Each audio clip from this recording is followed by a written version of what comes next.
മനസ്സിനുള്ളിൽ ദൈവമിരുന്നാൽ മനുഷ്യനും ദൈവവുമൊന്ന്.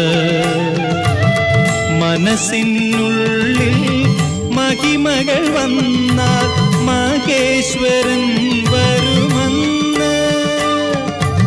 മണികണ്ഠൻ വരുമെന്ന്. വിളിക്കൂ, ശരണം വിളിക്കൂ, വിളിക്കൂ, ശരണം വിളിക്കൂ. മനസ്സിനുള്ളിൽ ദൈവമിരുന്നാൽ മനുഷ്യനും ദൈവവുമൊന്ന്. മനസ്സിനുള്ളിൽ മഹിമകൾ വന്നാൽ മഹേശ്വരൻ